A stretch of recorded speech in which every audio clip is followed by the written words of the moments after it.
Hey yo, what's up? Had someone call me last week, asking me about what I thought about $5,000 cars from a dealership. Apparently, there's a local dealership here in Columbus that's doing selling $5,000 cars, and that's great, especially this time of year because I know a lot of you are buying cars for your children to go for Christmas presents, whatever the case is. Fine and dandy. There's a reason why these cars are on the lot for $5,000. Some can't be financed because of the miles or the year, which may be in perfectly good shape outside of that, and the bank won't finance it. Two, there's some major problems that the dealership won't fix. Excuse me. So we have to look at those two things. Now,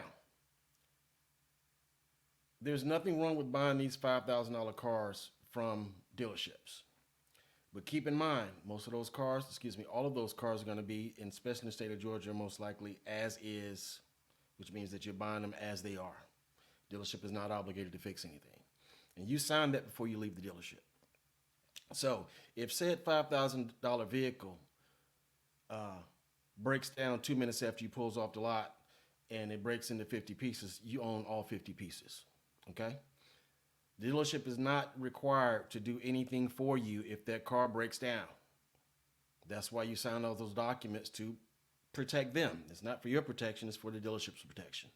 So, if you buy a car for $5,000, or if you're thinking about buying a car for $5,000, take a couple of $100, get your private mechanic or someone that you know that's a mechanic, get them to check out the car. Most of your dealerships are going to allow you to do what's called an extended test drive.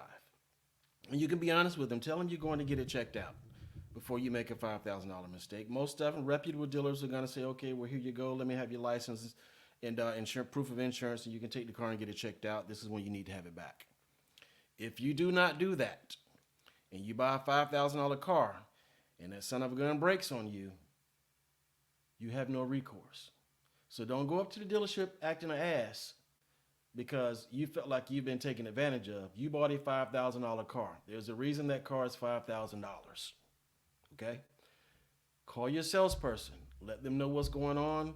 They'll probably go and tell their sales manager. It's going to escalate from there. They'll tell you to bring the car in and check it out.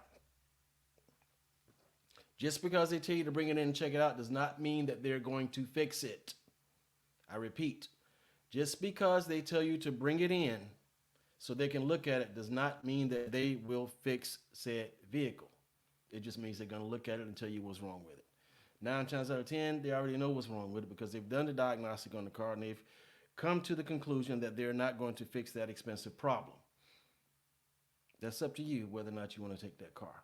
So take this advice before you venture out with your $5,000 during this holiday period, going to find a car in said budget because you're buying it from a dealership and you think it's going to be a much better situation. Get the car checked out. Get the car checked out. Get the car checked out. Thank you again for tuning in. I'll get back at y'all with some more car buying tips here shortly. Y'all have a good Monday. Enjoy your day. Bye-bye.